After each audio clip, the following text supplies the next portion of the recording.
Estamos na Golgã, a vila ribatejana conhecida como a capital do cavalo. Aqui está sediada a Mendes Gonçalves, a empresa que detém a marca Paladin, famosa pelos seus vinagres, molhos e temperos para o mundo. Connosco, Carlos Gonçalves, o homem que com apenas 15 anos convenceu o pai a criar uma empresa, pois queria trabalhar em vez de estudar.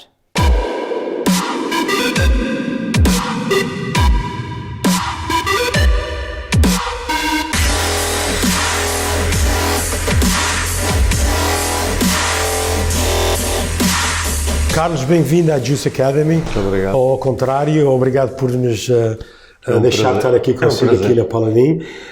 Uma coisa que reparei na sua assinatura bem original, Chief Executive Officer of Dream and Instability, ok?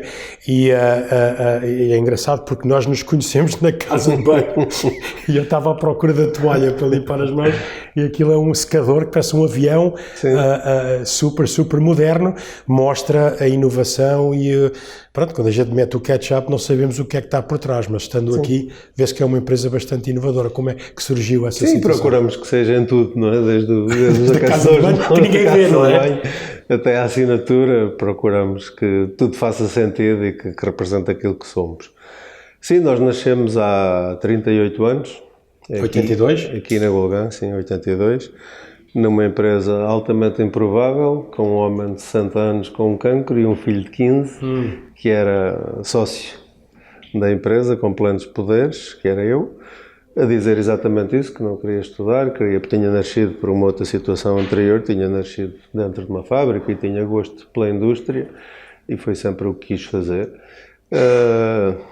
Com um encarregado de vinagreiro, um mestre vinagreiro que ainda hoje cá está connosco, que distribuía móveis em Lisboa, e com um vendedor que era motorista e que tinha sido motorista toda a vida, portanto tinha tudo para dar certo. Felizmente não falhou, como tudo previsto, como eram as previsões, e cá estamos hoje com a nossa marca Paladin, que é a face mais visível hoje daquilo que nós fazemos, mas durante muitos anos o que fizemos foi vinagres, com uma matriz muito própria. Hoje sim, muita inovação, temos 10 pessoas a trabalhar só em inovação na empresa, e é claramente o nosso principal drive, mas na altura não era inovação, e era algo que ainda hoje nos motiva bastante e que nos marca muitíssimo, que é não queremos ser mais um. Temos de ser diferentes, não é? Queremos sempre ser diferentes. Mas o seu pai já era empresário? Já, nós tínhamos uma outra empresa. É que se dedicava? De onde saiu também a vinagre. Também era vinagre? Sim, torrefação de amendoim, de café, frutos secos. Na época. Vinagre de amendoim? Não, na época era vinagre de vinho. Nós começámos com vinagre de figo. Ok, foi aí que nasceu tudo, não é? Sim, foi aqui que nasceu. Ao ser diferente? Sim. Nós, na época, havia em Portugal vinagre de vinho branco e vinagre de vinho tinto. Não havia rigorosamente mais nada. E nós começámos a fazer vinagre de fruta a partir de figo, aqui do concelho de Torres Novas, do concelho vizinho, precisamente por isso. Não queríamos ser mais um, não queríamos ser igual aos outros. Foi um desastre total ao princípio, mas lá continuámos a tentar. O que é que isso quer dizer um desastre? Não havia tudo o que há hoje, não havia grandes superfícies desde logo, o comércio era completamente diferente, comércio tradicional, portanto não havia esta apetência então, quem foi por novidades. E nós, vinagre é de vinho, não é? Exato. Portanto, até parecia que estávamos a fazer uma falsificação, portanto, foi realmente muito difícil. Os primeiros clientes foram a Norte, nós começámos a nossa atividade a Norte, porque era onde se consumia mais vinagre, e foram os armazenistas. Nós não, como digo, não havia distribuição organizada na época, não é? Era um comércio completamente diferente. E só por curiosidade, quantas empresas é que teve, ou quanto tempo passou até terem o primeiro pedido?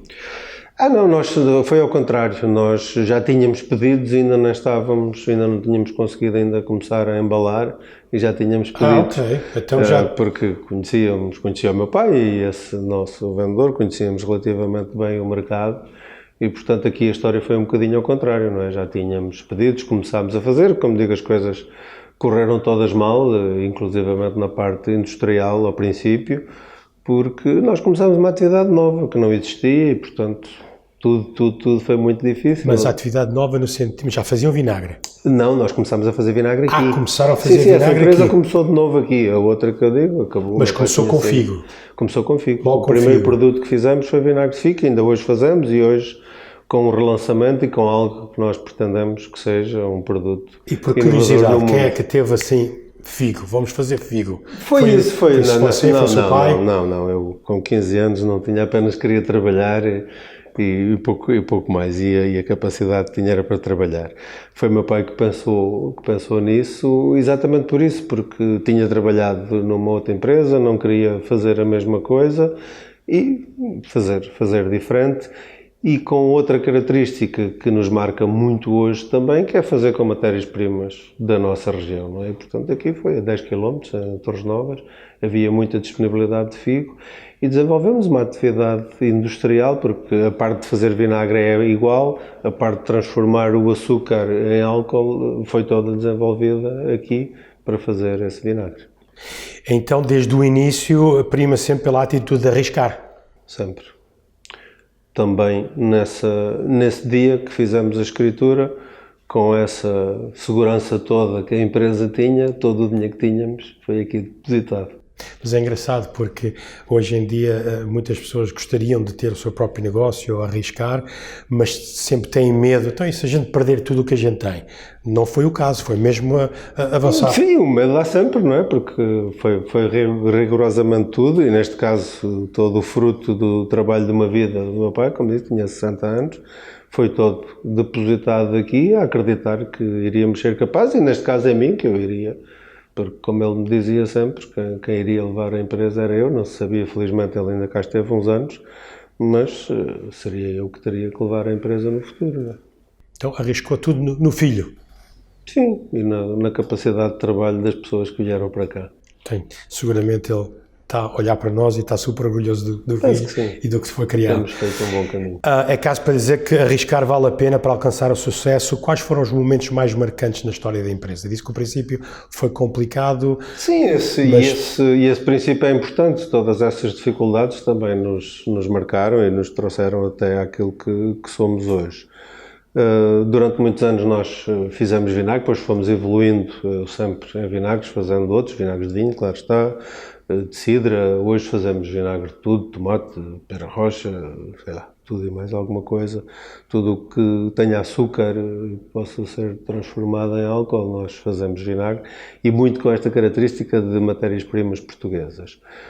Depois temos um momento determinante, que é quando passamos a fazer molhos, em 2004, porque nós fazíamos vinagre, não é? Tínhamos uma quantidade de vinagre, fazíamos para todo o país, fazíamos as marcas praticamente todas do país, mas fazíamos vinagre, não é? Era um produto.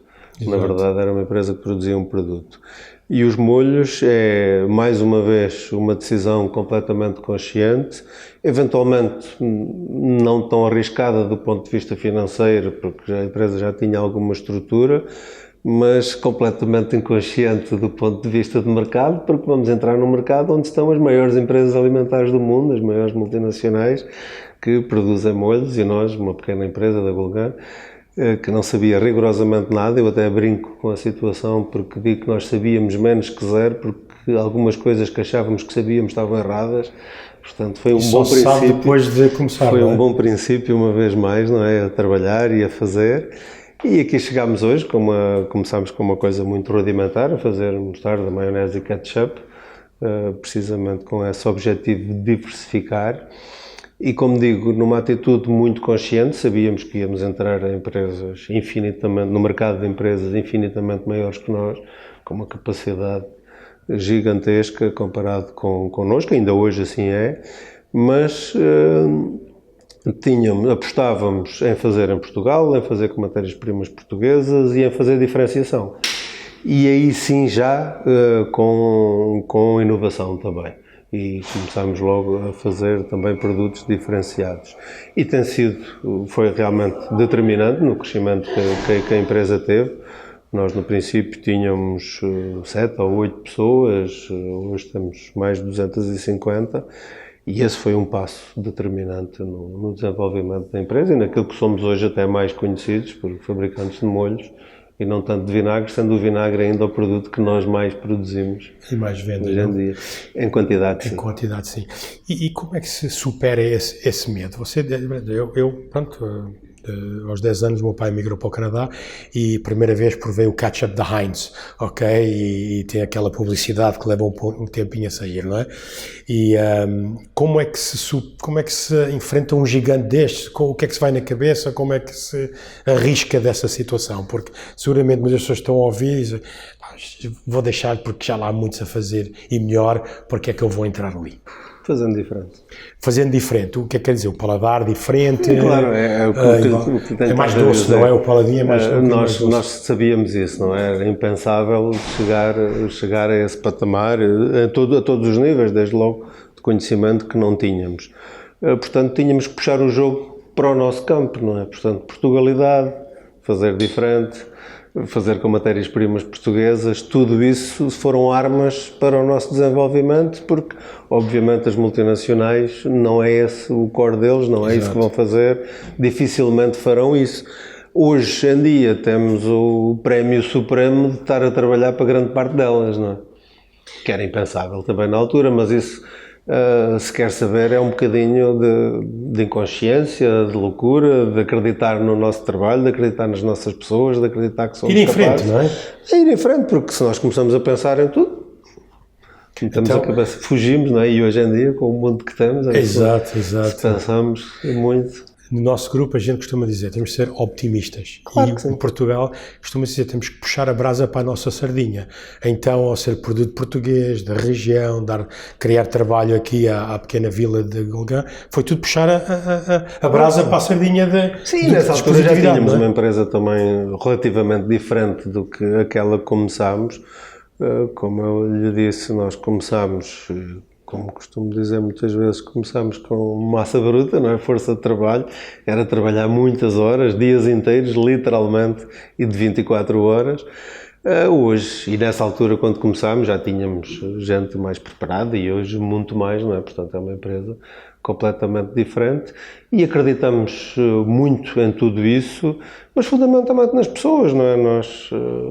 não temos que acreditar na nossa história, naquilo que fomos capazes de fazer, naquilo que somos capazes de fazer hoje. E o resultado está à vista, não só com a Mendes Gonçalves e a Paladin, mas como tantas empresas portuguesas que somos capazes e temos muitas vantagens competitivas, nós, em relação aos outros. Essa é uma delas, a capacidade de arriscar, a capacidade de fazer diferente, a capacidade de se relacionar com outros povos, de poder... fazer tudo isso, acho que é uma vantagem competitiva enorme que nós temos, não é? Que temos que explorar.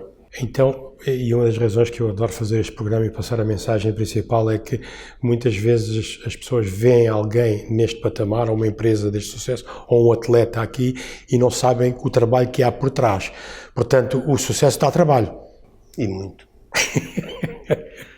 Mas também é divertido, ou não? Claro que sim, muito. Quando as coisas começam a dar resultado. Sim, nesta fase mais, não é? Claro, numa primeira fase, quando as coisas são mais apertadas e a dificuldade até económica muito grande, o divertimento não é assim tão grande, não é? Mas quando acreditamos que estamos no caminho certo, e apesar das dificuldades, e como disse, nós ao princípio só tivemos dificuldades e muitas, inclusivamente os juros na época eram 25%. 25%? Nós estávamos com a Troika em Portugal pela primeira vez, portanto era uma situação desastrosa. E isso foi acontecendo na nossa história. Agora, durante a última crise, nós continuávamos a investir e os bancos até, então, mas está toda a gente agora com medo e não investem e a esperar e vocês continuam a investir. Não sabemos fazer mais nada. Primeiro, quer dizer, as coisas têm corrido bem e por que não? Mas por trabalho, não é? Com claro trabalho sim, e arriscar, não é? Então, quer dizer, hoje em dia os juros estão em 2,5%, 3%. Sim, ao menos. E as pessoas têm medo de arriscar. Temos a tecnologias, internet, pronto, tudo o que estamos à nossa volta. E a família Gonçalves arriscou toda a sua fortuna com juros de 25%. Só não era uma fortuna. Diga? Só não era uma fortuna. Arriscámos tudo o que tínhamos. Então, mas isso é uma fortuna, não é? Para nós era tudo. Costuma-se dizer, se arriscamos o que temos, não pode fazer mais, não é? Sim, para nós era tudo. Eu acho que é super incentivante, não é? Quais as diferenças entre o início da empresa e hoje? Hoje, obviamente, quando alguém, se calhar do Pingo Doce ou alguma empresa com quem trabalham, lhe diz que tem um novo produto, já não ficam surpreendidos, não é? Sim, olha, por um lado, o que mais nos orgulha é que não haja diferenças naquilo que é essencial. Na capacidade de trabalho, na vontade de inovar, nas nossas pessoas, na maneira como estamos, como nos relacionamos uns com os outros, que é, na verdade, o nosso grande segredo. Portanto, aí preservamos muito que seja rigorosamente igual e é o nosso principal segredo, acredito nisso.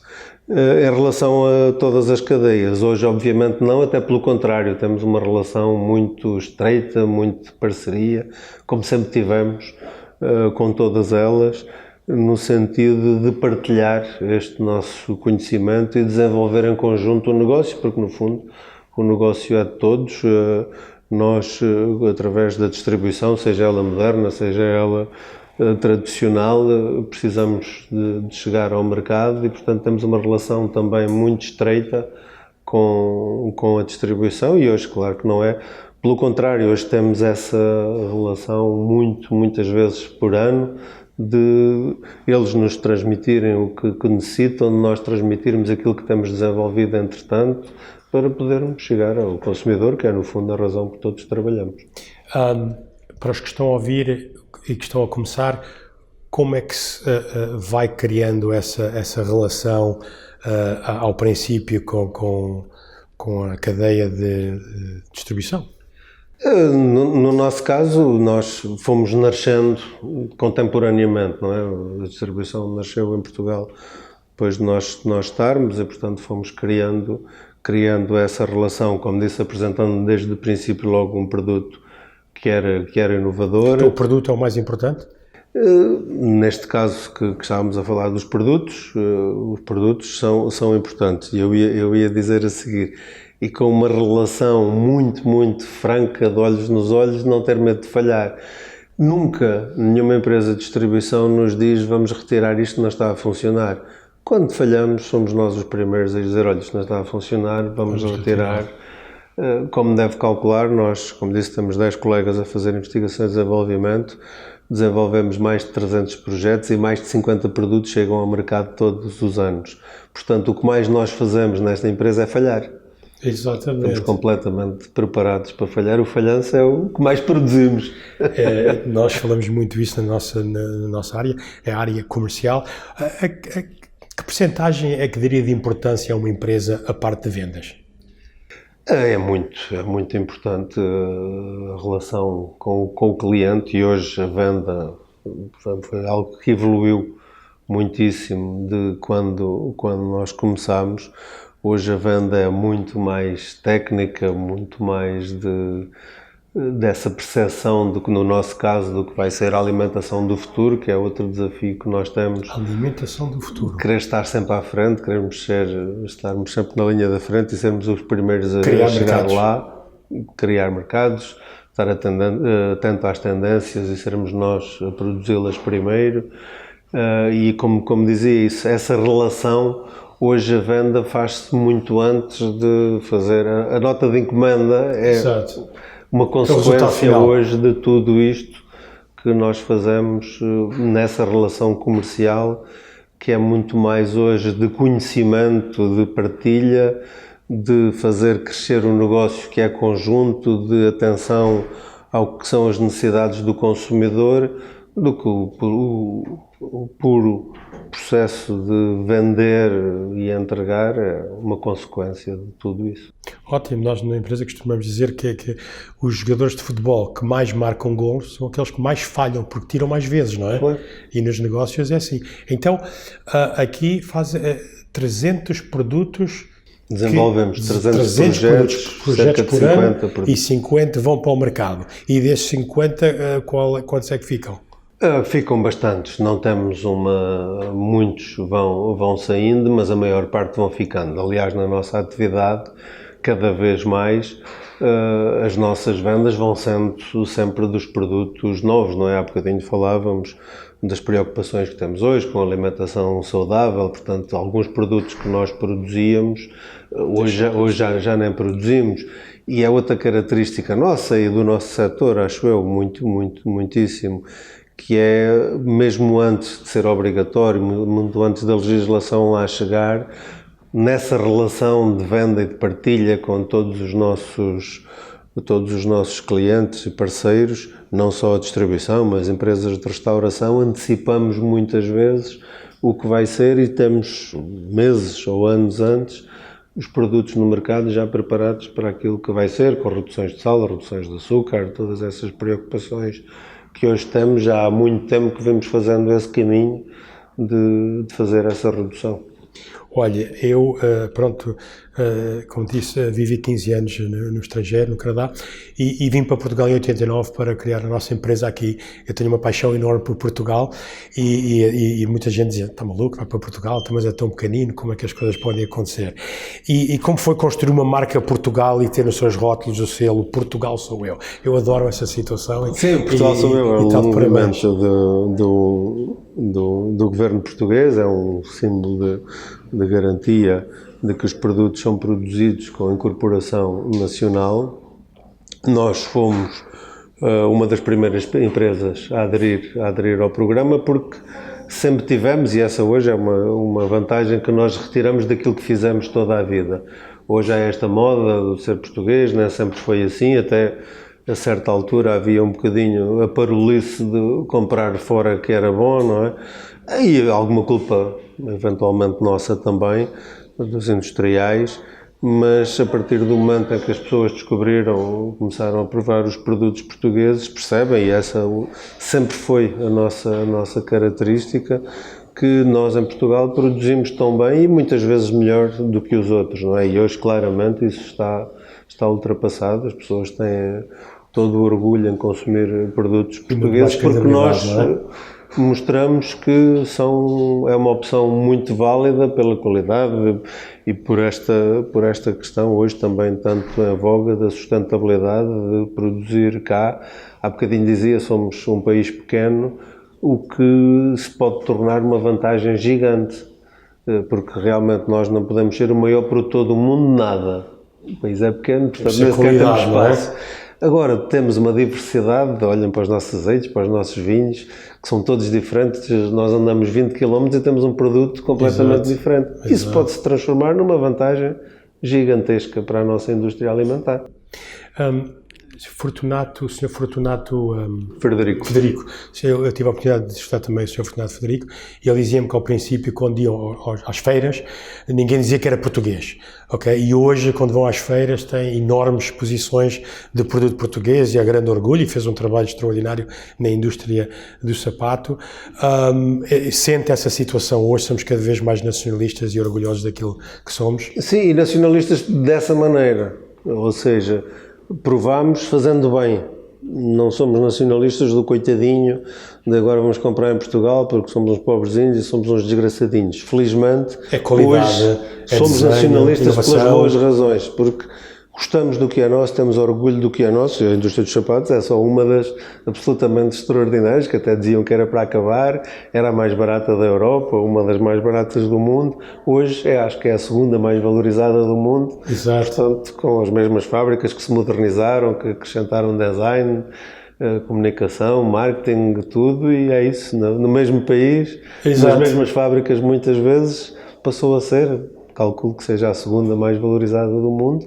E é tudo isso que nós temos que fazer com toda a indústria nacional, o têxtil também, nós na alimentar, acho que todos temos feito esse caminho e, como digo, é de futuro por esta razão, porque não é por uma crise, porque vamos agora aqui comprar porque somos uns desgraçadinhos. Não, provamos que somos melhores que os outros, que podemos ombrear seja com quem for. Muito melhores que os outros. Eu tenho viajado bastante e vivi em vários países e por exemplo, em Toronto, no Canadá, muitas situações só querem portugueses lá a fazer certo trabalho e muitas vezes só descobrimos isso quando vamos para fora, não é? E cá dentro também temos que começar a ter esse orgulho, não é? O que é que diria aqui aos empresários, porque muita gente, vamos emigrar, não é? E já perdemos muita qualidade, não é? Sim, perdemos. No tempo dos meus pais era uma mão de obra desqualificada. Hoje em dia estamos a perder muita mão de obra qualificada porque o resto da Europa vê o bom que nós temos, não é?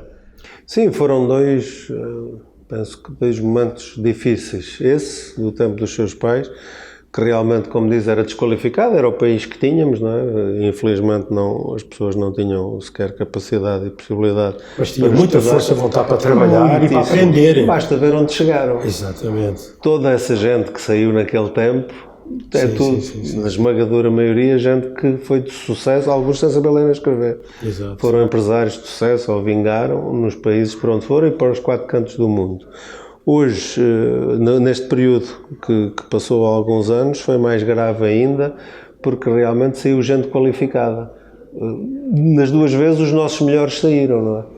E, portanto, nós precisamos realmente, muitas vezes a culpa realmente é nossa, porque basta ver, e hoje em grandes empresas, ainda hoje estava a ver a notícia do novo conglomerado automóvel que vai ser dirigido por um português, não é? Tantos portugueses que estão da Heinz, o presidente da Heinz é português, não é? É português e daqui de bem perto, portanto, tantos portugueses que estão em posições de destaque no mundo, porque nós muitas vezes não os valorizamos, e hoje temos jovens absolutamente extraordinários, com uma capacidade extraordinária. Tudo isto tem acontecido com Portugal, já não somos... Nós temos sempre a ideia de olhar para a Europa e somos periféricos, mas se olharmos para a Europa e para os Estados Unidos, somos centrais. Sem dúvida, sem dúvida. Em 2008, acho que foi 2009, quando houve aqui a crise em Portugal, nós também estávamos na área de imobiliária e então levei vários empresários em Toronto. Uma era uma fábrica de janelas e outra era de cozinhas. E eles ficaram absolutamente loucos com a qualidade, a inovação e os preços. E lembro-me algumas cozinhas que foram feitas daqui, em 11 dias estavam lá. E enquanto lá tem fábricas gigantes que se concentram uma janela, aquele tipo de janela, e só fazem aquela situação. Enquanto aqui era tipo alfaiate, com grande qualidade, a metade do preço do que eles podiam comprar lá. E estava aqui, pertinho, não é? Sim. Eu acho que temos que acreditar mais em nós, não é? Sim, perceber onde é que nos podemos situar. E é como lhe dizia, olhar para o nosso país, para as características que nós temos inatas, e essa é uma delas, da relação. Nós estamos em qualquer parte do mundo e somos bem recebidos, primeiro. Ninguém tem nada contra nós. Os portugueses sempre fizeram boa figura em qualquer sítio onde estiveram, e nós próprios sentimos-nos sempre bem em todo lado. Não somos racistas, não temos preconceitos, somos curiosos. Portanto, isso é mais uma vez uma vantagem competitiva gigantesca. Não temos nada a ver com os espanhóis, correto? Não, efetivamente. Eu estou a brincar que temos nossos colegas em Espanha e eu estou sempre a dar na cabeça. Como é que foi esse desafio? Porque hoje a Paladin está em 23 países, 22? Sim. Estamos com a Paladin, estamos em mais depois com a exposição. Nós distinguimos. Como é que se faz isso? Como é que se vai lá para fora? O que é da Paladin? Portuguesa vai lá para fora? É através de feiras? Sim, muito feiras, mas... É também isso, olha, observar realmente que como podemos fazer essa diferença, como fazemos cá e como podemos fazer lá, explorando muito esta característica que eu lhe estava a dizer. Nós estamos muito, eu brinco sempre, principalmente com os bancos, nós estamos na Líbia, estamos no Iraque, estamos na Arábia Saudita, já tivemos contactos com o Irão hoje. E, portanto, estamos em países ditos complicados, onde temos relações absolutamente extraordinárias, duradouras, sem problemas rigorosamente nenhuns, muito por essa característica, porque nós vamos, conhecemos as pessoas, se é para dar um beijo a um homem damos, se é para dar um abraço damos, se é para fazer uma vénia fazemos, realmente percebemos a cultura. Qual é o país que temos que dar beijos aos homens? Nos países muçulmanos, quase todos. Ah, é? Sim. Às mulheres não podemos tocar. Às mulheres não podemos tocar. Mas nós realmente percebemos isso muito bem, não é? Percebemos o país, adaptamos-nos muito bem, muito mais do que, a falar dos espanhóis, mas qualquer outro país, qualquer outro povo europeu tem mais dificuldade em se entrosar como nós fazemos, não é? E isso é uma vantagem muito grande, e nós procuramos, mais uma vez, olhar para o que é o mercado. Nós, se formos à Alemanha, temos muita dificuldade, embora temos mercado na Alemanha, não são os grandes mercados, não é? Agora procuramos os nossos nichos na Alemanha e temos um mercado até bastante interessante. Mas não vamos ali de peito feito, frente a frente, com uma multinacional 100 vezes maior que nós, não é? Agora na Arábia Saudita, ou no Iraque, ou na Líbia já podemos ir, porque eles até nem lá vão. E, portanto, podemos estar... Tudo o que é países emergentes para nós é muito interessante, porque chegamos à frente, uma vez mais, chegamos quando há dificuldades, chegamos quando há problemas, chegamos quando há trabalho, é verdade. Mas nunca vi ninguém começar pelas facilidades, por ser grande. Não existe, não é essa forma? Eu nunca conheci. Eu nunca conheci. Sempre conheci o contrário. Existe alguma diferença entre o empresário e o empreendedor para si? Sim, penso que é muito mais... nós temos sempre aqui o empresário é bastante mal conotado. O termo empresário foi bastante denegrido por algumas razões e algumas com justificação. Acho que temos que ser cada vez mais empreendedores, porque tudo isto que eu tenho estado a referir, que é aquilo que acredito e que tem sido a história da nossa empresa, é muito mais isso de empreender, de perceber quais são as oportunidades, onde é que nos podemos situar, inovando sempre. Hoje é fundamental, e para um país pequeno, com empresas pequenas como nós, é fundamental que sejamos diferentes. Não é? Portanto, o Carlos tinha 15 anos, que não queria estudar, queria trabalhar. Ok, hoje damos, os meus pais, sempre também da mesma situação, também não estudaram, mas queriam que o filho estudasse. Estuda para um dia trabalhares numa grande empresa, não é? O que eu digo aos meus filhos é estuda para um dia seres dono da tua própria empresa, não é? Portanto, a que importância é que o Carlos dá aos estudos ou comparado com a força de vontade? Eu sei que provavelmente aqui tem muitas pessoas, 200 pessoas, haverá pessoas que são especializadas, que precisam de alguma especialização. Mas como é que vê os estudos com a... Sim, eu não posso... o sucesso. Eu não posso menorizar a importância do estudo. Eu não estive, efetivamente, noutra época, noutro contexto completamente diferente e até noutra necessidade, porque não havia tempo, não é? Eu também costumo dizer que tive que crescer à pressa pelas as condições que existiam no momento.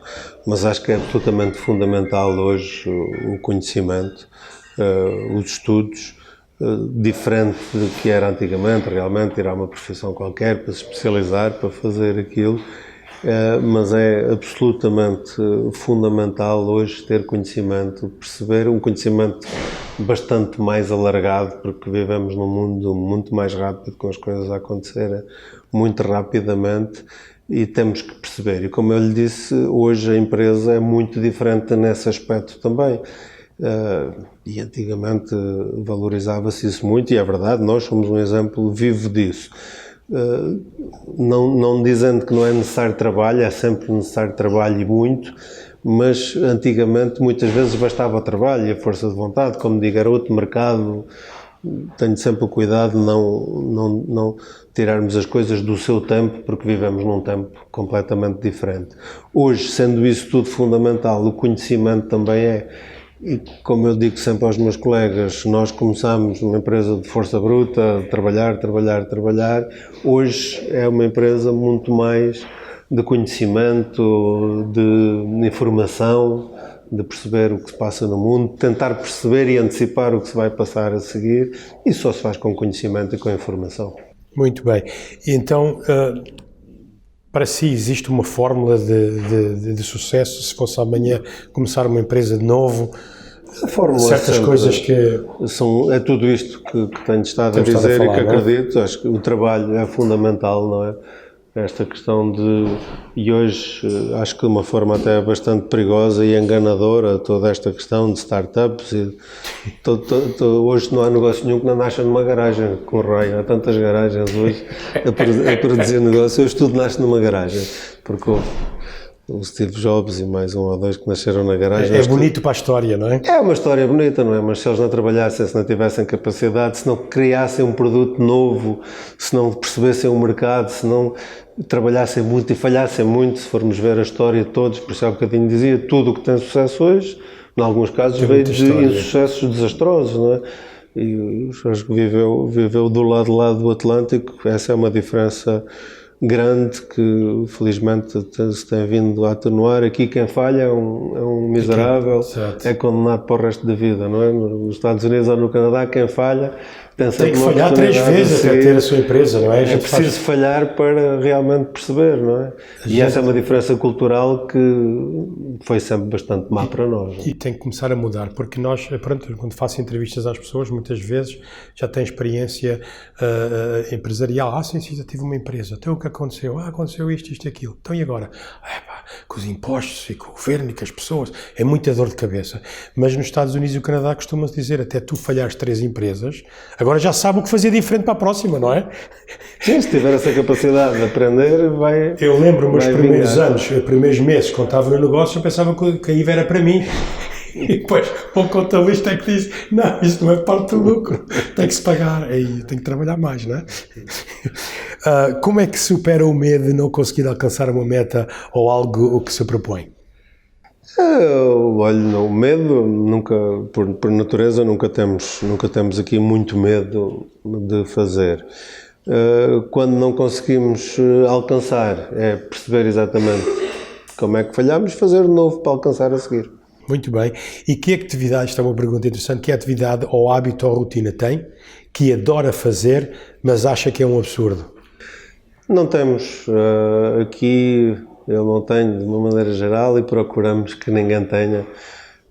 Aliás, e tem a ver com o título que eu tenho, um dos nossos desportos favoritos é tirar as pessoas da zona de conforto e mudar tudo. Ou seja, troca os trabalhos deles? Põe-os em diferentes situações? Pouca gente, muito poucos colegas meus que estão nesta empresa hoje a trabalhar foi nessa função que começaram. Muito poucos mesmo. Então tem a oportunidade de ir evoluindo, fazendo coisas diferentes. E se calhar depois na nova posição em questão, percebem o que o colega está a fazer e como isso vai ajudar naquela função, não? Sim, permitimos essa evolução. Eu brinco sempre e tenho que dizer isso, que por muitos sou vítima de bullying dos meus colegas, porque eu digo sempre que as pessoas para estarem aqui basta serem felizes e realizadas, tudo o resto é uma consequência, mas acredito mesmo nisso, sabe? Todos nós somos assim, nós estivemos a fazer algo contrariados, mesmo que saibamos fazer e consigamos, é um esforço para chegar lá e podemos chegar. E aquilo fica mais ou menos. Só uma coisa que nós gostamos de fazer, que nos dê prazer, aquilo sai muito bem, de certeza. Não é? Quem gosta do que faz não cansa, não é? E, portanto, e hoje nós temos também esse problema do nosso sistema de ensino. Muitos colegas nossos chegam aqui sem experiência nenhuma, sem nenhum contacto com uma empresa, sem nenhum contacto com o trabalho, e estudaram para uma coisa que eles afinal não acham assim tanta graça, não é?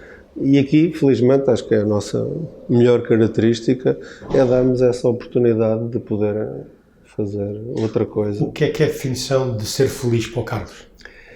É diferente para cada um de nós. Aqui, no meu caso, eu faço, desde esse primeiro dia, escolhi aquilo que queria fazer, escolhi o meu caminho, escolhi sempre o que é que queria fazer, escolhi com quem queria trabalhar, literalmente, e portanto isso é que me dá prazer, ver o que temos feito hoje, principalmente o que queremos fazer amanhã, numa terra pequena do interior de Portugal, que toda a gente dizia que não era possível, estar em todo o mundo, como diz, ombrear com as grandes multinacionais, principalmente cá no nosso país, e ver, nós temos, como viram com certeza aqui em baixo, temos vários diplomas de empresas felizes, das melhores empresas para trabalhar, somos neste momento a 9ª mais feliz de Portugal, mas o melhor exemplo, e o que me dá mais felicidade a mim, respondendo à sua pergunta, não está ali nos diplomas, é ver, como certamente já tiveram a oportunidade de ver, o ambiente que temos aqui e que se reflete, por exemplo, numa coisa tão simples que é a quantidade de crianças que nascem nesta empresa dos nossos colegas, sejam alguns que já têm filhos e que têm mais, seja gente muito nova que tem filhos, que é perfeitamente anormal no nosso país, mas que, sem dizerem nada, estão a dizer tudo, não é? Sentem-se felizes, sentem-se seguros, sentem-se bem e podem constituir felicidade é ter filhos, é porque estamos contentes lá em casa, não é? Então, para mim também, mas pode não ser ter filhos e essa também mas é um resultado de... Sim, mas também é uma característica muito importante nossa, que é não... o que é para mim não tem que ser para si. Claro. Portanto, não há aqui uma definição global. Eu digo sempre isso, ser felizes e realizados, podendo e devendo ser completamente diferente para muitos de nós. O que não impede nada, até pelo contrário. Claro. Acho que é uma riqueza bastante grande, nós sendo completamente diferentes, podendo no mesmo sítio contribuir para que haja riqueza e para a nossa felicidade e realização. E do pouco que eu conheço do Carlos, que vejo que é uma pessoa que gosta daquilo que faz e faz com as pessoas com quem quer fazer e há desafios diariamente para conseguir, não é? Eu perguntei essa também a pergunta ao Manuel Tarré da Gel Peixe e ele me dizia, segunda-feira, estou ali no meu alimento com as minhas pessoas, a minha fábrica, os desafios todos que aparecem, que não se tinham na sexta, estão lá todos na segunda para resolver. E quando eu deixar de ter aquilo, deixo de ser um homem feliz, não é? E eu acho que é isso que também é importante. Sim, aqui é a nossa casa, não é a nossa casa, a nossa família, um dos nossos valores é a família. E realmente é a verdade, não é? Porque é aqui que passamos a maior parte do tempo e a nossa família é esta. E eu também está de parabéns, o Carlos, porque 200 e poucas pessoas 250, 250, não é? E muitas pessoas, empresários também pequeninos, pensam, no interior não podemos ter sucesso. Como é que a gente vai atrair pessoas de qualidade para uma pequena vila para trabalharem? Como é que consegue esse recrutamento? Como é que consegue essa situação de que as pessoas se atraiam para vir para aqui? Ou é muito pessoas aqui da município? Não, já foi numa parte mais fabril, sim, já foi assim, mas realmente sempre que fomos tendo essa necessidade nunca tivemos um problema.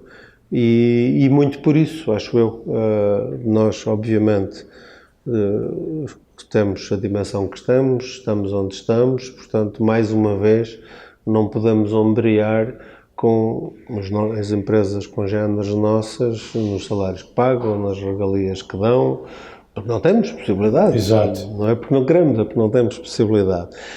Portanto, e mais uma vez acho que estamos a ler bem o que será o futuro, procuramos dar de outra maneira, e estas que acabei de referir, da felicidade e da realização é uma delas, criando condições para que as pessoas se sintam cá bem. E como digo, hoje temos jovens e pessoas que trabalham já há bastantes anos que vêm trabalhar para Mendes Gonçalves.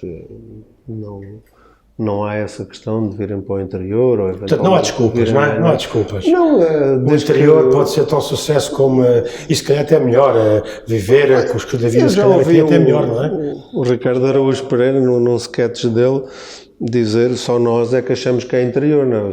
Lá no Canadá, não sei onde vivia, não é? Mas quem vive em Paris está onde? Exato.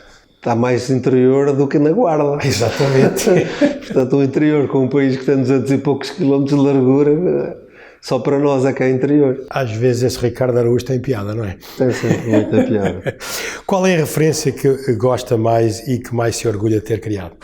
Tem alguma referência de produto? Sim. Não tenho assim nada de muito especial. Nós temos sempre aqui uma afetividade maior com o vinagre, não é? Eu nasci a trabalhar com vinagre, foi o que fiz durante muitos anos exclusivamente.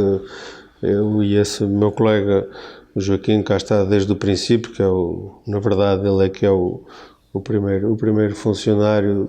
Durante muitos anos levámos a fábrica, portanto o vinagre tem sempre uma afetividade maior para nós. E neste momento, também por isso, e porque é o último, é o vinagre de figo moreno, que nós queremos chegar com ele a todo o mundo e que seja a referência dos vinagres no mundo no futuro. Trabalhar com família é fácil? Como todas as famílias, todas as questões das famílias, tudo é mais exacerbado, não é? Ok. Sei que a sua esposa trabalha consigo, não é? A minha esposa também, mas, como digo, todas as pessoas, repare, com o Joaquim trabalho há 38 anos, não é?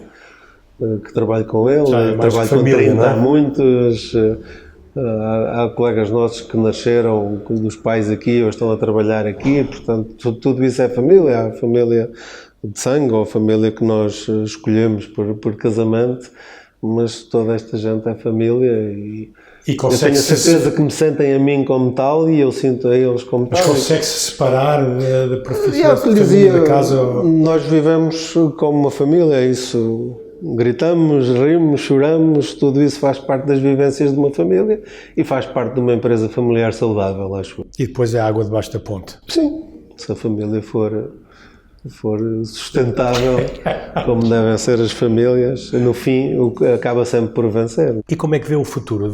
Como é que vê o futuro da Paladin? Há associação, tem pessoas aqui que vão dar continuidade, isso é uma das coisas também. Muitas empresas às vezes chegam a um certo andar, os fundadores têm aquela paixão, aquela situação, como é que vê a Paladin do futuro? Como eu lhe disse, anda há muitos anos nisto, comecei muito novo e mesmo antes dos 15 anos e de estar aqui já acompanhava o meu pai e portanto assisti muito àquilo que se diz ser o normal numa empresa familiar, que é nascer, crescer e morrer, e portanto sempre pensámos, e ele também pensava assim, que nesta não haveria de ser assim e portanto procuramos, até porque hoje isto nunca foi, na verdade, para nós, não é? E hoje cada vez menos, e hoje com uma responsabilidade gigantesca. Isto não é uma propriedade minha ou da família, não é? Isto hoje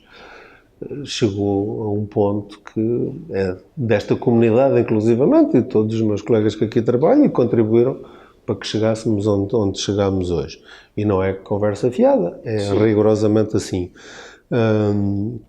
Portanto, não pode morrer amanhã e não pode morrer amanhã por uma descendência qualquer. Portanto, separamos completamente, e já o fizemos, já fizemos todo esse caminho, do que é a propriedade e do que é a gestão.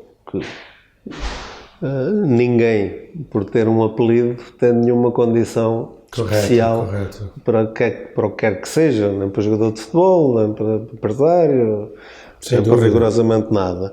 Portanto, a empresa tem que ser gerida sempre pelos melhores.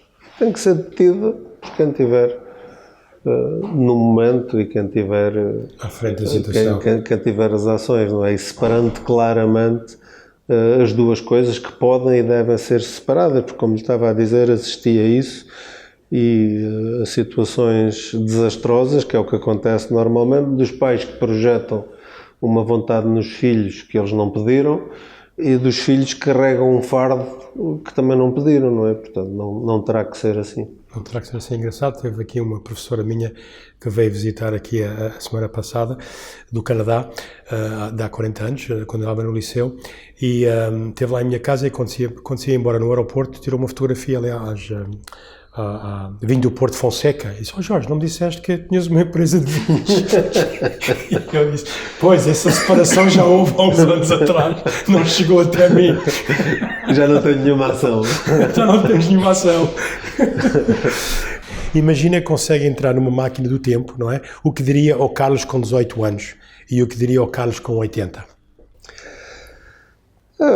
Não sei, com 18 anos não diria grande coisa, porque acho que, obviamente, que cometi muitos erros, mas também fizeram parte do caminho, não é? E, portanto, como estou muito satisfeito, como estou hoje, como sucedeu, e se tivesse o resultado final é bom, e como se tivesse feito alguma coisa diferente, poderia não estar nesta posição, portanto, não diria nada. Ao de 80, espero dizer bom trabalho, cumpriste o teu propósito. Muito bem. O Carlos leu algum livro que o ajudou nesta área de gestão ou da criação da empresa? Algum que lhe tocou? Não, na altura até menos, mas leio, procuro realmente informar-me. Pessoas que gosto e empresários que gosto, mas não temos uma referência, não temos uma referência. Temos muitas, procuramos beber em cada sítio aquilo que achamos que é importante para nós, e acho que isso é que é fundamental. Como lhe dizia há bocadinho, se não acredito nisso, também não trago para cá, não há receitas, não é?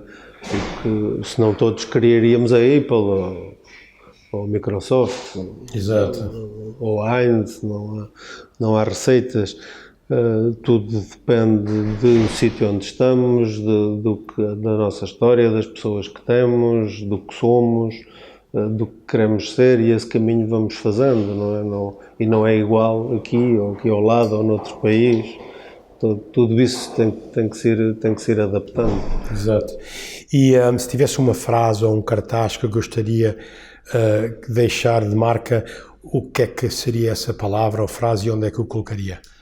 Não quero deixar nenhuma marca. Nós somos, como vê, não temos aqui nada, nem de fotografias, nem de grandes coisas. Temos algumas frases espalhadas pela empresa, mas até são colegas meus, ações que nós fazemos de vez em quando. O que quero deixar realmente é uma empresa sólida, e tudo aquilo que nós pretendemos fazer com o que temos aqui, até para além da empresa, e cada vez pretendemos fazer mais. É apenas isso. Quero deixar nada de muito. Não queria que fizesse uma frase assim, box burger, em algum lugar, assim, eu digo isto porque nós lançamos uma hambúrguer gourmet que fazemos em espaços móveis e só usamos produtos Paladin. Muito obrigado. Nada, são fantásticos, e eu agradeço muito esta entrevista, a sua sinceridade, a sua simplicidade, a sua forma de ser, é trabalho, e eu acho que as pessoas têm que perceber isso. Todos nós temos isso cá dentro, temos é que arriscar e tentar, e se não deu certo, eu acho que não estamos pior do que estávamos antes, não é? Nunca. A pior coisa que pode acontecer é amanhã, olha, lá aos tais 80 anos, dizer, podia ter feito e não fiz. Exatamente. Isso é que eu não quero que aconteça. Sensação que exista, não é? E se alguém tiver a ouvir e quer ver mais, conhecer melhor os produtos, é só ir ao website. Sim, ao website. E então no Iraque, no Irão, na Líbia, hoje, se eu for comer uma hambúrguer, está lá o ketchup da Paladin. Está, com certeza. Fantástico. Muitos parabéns. Muito obrigado por ter recebido aqui. Obrigado. Foi um prazer conhecê-lo, e quando estiver em Lisboa, com muito gosto, o convidarei a comer uma hambúrguer com os seus molhos. Muito obrigado. Obrigado pela atenção, ter vindo. Obrigado.